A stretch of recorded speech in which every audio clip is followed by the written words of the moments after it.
블루투스에 대해서 발표를 하겠습니다. 블루투스란 단거리 무선 기술 표준이라 불리며 1994년에 에리슨이 최초 개발한 디지털 통신기기를 위한 개인 근거리 무선 통신 산업 표준입니다. ISM 대역에 포함되는 2.4에서 2.485GHz의 단파 UHF 전파를 이용하여 전자장비 간의 짧은 거리의 데이터 통신 방식을 규정하는 블루투스는 개인용 컴퓨터에 이용되는 마우스, 키보드를 비롯해 휴대전화 및 스마트폰, 태블릿, 스피커 등에서 문자 정보 및 음성 정보를 비교적 낮은 속도로 디지털 정보를 무선 통신을 통해 주고받는 용도로 사용되고 있습니다. 블루투스를 추구한 기업은 블루투스는 수미터에서 수십 미터 정도의 거리를 둔 정보기기 사이의 전파를 이용해서 간단한 정보를 교환하는 데 사용되었습니다. 당초 에리슨을 필두로 인텔, IBM, 노키아, 도시바 등의 5개의 회사가 프로모터로서 규격의 책정에 참가했으며 그 후 마이크로소프트, 모토로라 등 추가 참가하였고 현재는 애플도 추가 참여하였습니다. 블루투스의 원리는 블루투스의 무선 시스템 ISM 주파수 대역인 2400에서 2483.5MHz인 메르츠를 사용합니다. 이중 위아래 주파수를 쓰는 다른 시스템들의 간섭을 막기 위해 2400MHz 이후 2MHz 2483.5MHz 이전 3.5MHz까지의 범위를 제외한 2402에서 2480MHz의 총 79개 채널을 씁니다. ISM이란 산업과학 용으로 할당된 주파수 대역으로 전파 사용에 대해 허가를 받을 필요가 없어 저전력의 전파를 발산하는 개인 무선기에 많이 쓰입니다. 아마추어 무선된 블루투스가 이 ISM 대역을 사용합니다. 여러 시스템들과 같은 주파수 대역을 이용하기 때문에 시스템 간 전파 간섭이 생길 우려가 있는데 이를 예방하기 위해 블루투스는 주파수 호핑 방식을 취합니다. 주파수 호핑이란 많은 수의 채널을 특정 패턴에 따라 빠르게 이동하며 핏깃을 조금씩 전송하는 기법입니다. 블루투스는 할당된 79개의 채널을 1초당 1600번 호핑합니다. 이 호핑 패턴이 블루투스 기기 간에 동기화되어야 통신이 이루어진다. 블루투스는 기기 간 마스터와 슬레이브 구성으로 연결되는데 마스터 기기가 생성되는 주파수 호핑에 슬레이브 기기를 동기화시키지 못하면 두 기기 간 통신이 이루어지지 않습니다. 이로 인해 다른 시스템의 전파 간섭을 피해 안정적으로 연결할 수 있게 됩니다. 참고로 하나의 마스터 기기에는 최대 7개의 슬레이브 기기를 연결할 수 있으며 마스터 기기와 슬레이브 기기 간 통신만 가능할 뿐 슬레이브 기기 간의 통신은 불가능합니다.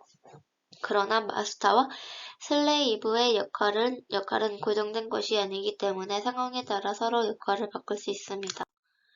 블루투스의 유래는 10세기경 처음으로 노르웨이와 덴마크를 통합한 덴마크의 하랄드 블라톤 국왕의 별칭이 파란 이빨 왕으로 불렸다는 것에서 유래되었습니다. 블라텐드를 영어식으로 병합한 단어가 블루투스입니다. 블루투스의 이름은 아이디어는 1977년 인텔 출신인 짐 칼다치라는 시스템 엔지니어가 제안하였습니다. 제안했을 당시에 그는 프랑스 뱅톤스의 역사소설 더 롱 십스를 읽고 있었다고 합니다. 이 책은 바이킹과 하랄드 블라톤 국왕의 이야기가 적혀 있었고 하랄드 블라톤 왕의 스칸다비아를 통일했던 것처럼 난립하는 여러 무선 통신 규격을 통합하자라는 염원이 담겨 있었다고 합니다. 블루투스의 로고는 북유럽의 룬 문자로 하랄드 블라톤 국왕의 이름의 앞글자 H와 B를 결합한 모양에서 유래되었습니다. 블루투스의 연옥은 1994년 에릭슨의 사내 프로젝트로 개발이 시작되었고 1998년 에릭슨 포함 5개 회사가 블루투스 SID를 설립하였고 블루투스라는 이름을 발표했습니다. 99년 7월 26일은 블루투스 사양에서 1.0 버전이 발표되었고 2003년 11월에는 버전 1.2 발표, 2004년 11월에는 버전 2.0 플러스 EDR 발표, 2007년 3월 28일은 버전 2.1 플러스 EDR 발표, 2009년 4월 21일은 버전 3.0의 발표, 2009년 12월 17일은 버전 4.0이 발표되었고 11년 6월 21일은 애플과 노딕스 세미코덕터가 이사와에 추가하였고 13년 12월 4일은 사양서 버전 4.1을 발표하였고 2014년 12월 3일은 버전 4.1을 발표했습니다. 16년 12월 8일은 버전 5를 발표하였습니다. 블루투스 사용과 특징으로는 펜스의 산업 표준 중 하나인 블루투스 ISM 대역인 2.45GHz를 사용합니다. 버전 1.1과 1.2의 경우의 속도가 723 kbps에 달하며 버전 2.0의 경우 EDR을 특징으로 하는데 이를 통해 2.1mbps의 속도를 낼 수 있습니다. 블루투스는 RS-232 유선 USB를 대체하는 개념이며 이는 와이파이가 이더넷을 대체하는 개념과 유사합니다. 암호화에는 사퍼를 사용하고 장치끼리 믿음직한 연결을 성립하려면 키워드를 이용한 페어링이 이루어지는데 이 과정이 없는 경우도 있습니다. 블루투스 1.0과 1.0b가 있는데 이 1.0과 1.0b는 많은 문제점을 가지고 있고 다양한 제조사들이 그들의 제품 간의 상호 호환성을 가지게 하는 데에는 많은 어려움을 겪었습니다. 1.0과 1.0b 또한 핸드쉐이킹 과정에서 블루투스 하드웨어 장치 주소를 반드시 전송해야 하므로 프로토콜 소전에서의 익명의 연결을 할 수 없었는데 이는 블루투스 환경에서 제공되도록 계약한 소비 확대 정책 같은 서비스를 제공하는 데 큰 제한 사항이었습니다. 블루투스 1.1은 특정기 블루투스는 2.4GHz를 주파수를 사용했고 이는 무선 네트워크의 주파수와 동일합니다. 같은 주파수를 공유했으므로 동일 주파수를 영역 내에 있는 장치 간 충돌이 우려됐지만 블루투스는 비어있는 다른 채널을 찾아 데이터를 전송하는 방식을 지혜 문제를 피했습니다. 하지만 하드웨어 장치의 주소를 반드시 전송해야 했고 지금처럼 두 장치 사이 간 익명 연결이 불가능했습니다. 블루투스 1.1과 1.2는 2002년 IEEE 표준으로 승인된 마이너 업데이트 개념의 블루투스 버전 기존 1.0과 1.0b의 문제점을 수정한 것이 특징입니다.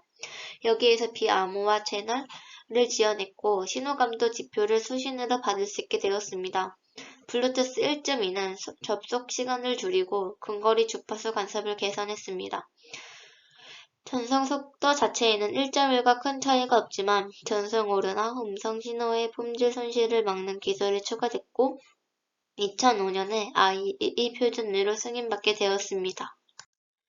블루투스 2.0 플러스 EDR은 버전이 크게 바뀌면서 데이터 속도가 빨라졌고 강화된 데이터 전송을 말합니다. 다중 연결 시나리오의 단순화로 데이터 전송량이 늘면서 전력 소비가 줄어든 효과를 함께 얻게 되었습니다. 일반 블루투스 2.0도 있는데 기본 틀은 기존 블루투스 1.2와 거의 비슷합니다. 블루투스 1.1 플러스 EDR은 2007년 블루투스 SIG에 의해 채택된 블루투스 2.1은 장치의 이름이나 서비스 목록 등 다양한 정보를 제공하도록 개선되었습니다.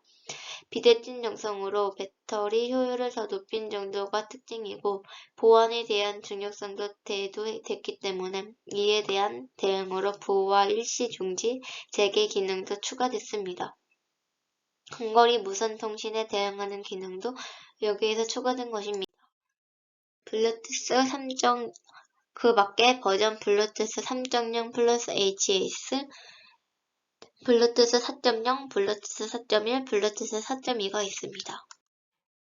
블루투스 내 발전은 촉장기 블루투스의 전송 속도는 최대 1Mbps에 불과했고 있는 기존 기술에 비해 6배가량 빠른 속도였지만 고품질 음악이나 동영상과 같은 대용량 데이터를 전송하기에는 부적절한 수준이었습니다. 따라서 블루투스의 대중화는 생각보다 진전이 느렸고 제한적인 용도로만 사용됐습니다. 하지만 시간이 지나고 새로운 버전의 블루투스가 등장하면서 속도는 눈에 띄게 향상됐고 블루투스 2.0은 최대 3mbps, 블루투스 3.0은 최대 24mbps까지 속도가 올라갔습니다. 2010년에는 24mbps 속도를 유지하면서도 손목시계용 코인 배터리로도 수년간 쓸 수 있을 정도로 소비 전력을 낮춘 블루투스 4.0까지 나왔습니다. 블루투스를 대체할 경쟁 기술도 등장했고 2010년 발표된 와이파이 다이렉트가 그것입니다. 와이파이 다이렉트는 인터넷망 없이 휴대기기 간 직접 연결해 통신할 수 있는 기술로 기존 와이파이에 버금가는 빠른 속도가 장점입니다. 하지만 그만큼 전력 소모는 심할 것으로 보이고 향후 개인 무선 기술 경쟁 구도는 저전력을 내세운 블루투스 4.0 과 빠른 속도가 강점인 와이파이 다이렉트 중심으로 이루어질 전망입니다.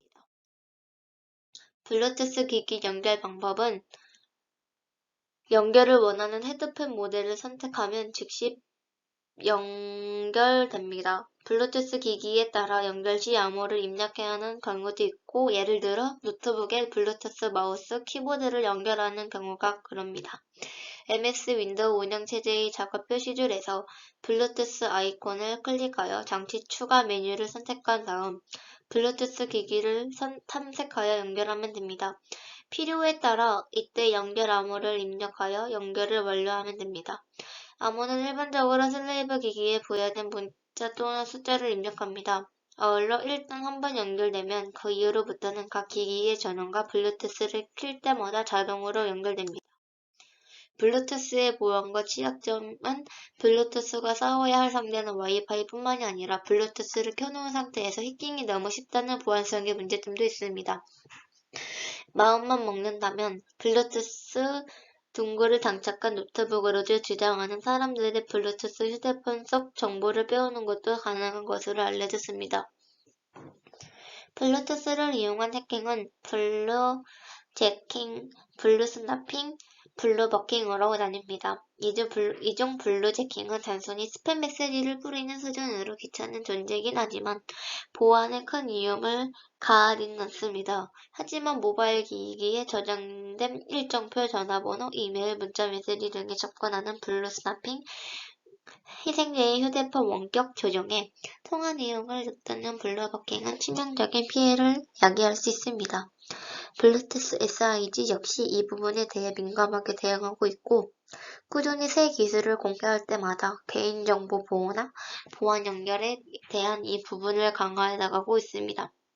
하지만 개인정보 보호 의식도 중요합니다. 공공장소같이 유동인구가 많은 곳에서는 가급적 신중히 사용하고 또한 안티바이러스나 방화벽 기능을 지원하는 모바일 기기용 보안 제품을 구비하는 것이 좋습니다.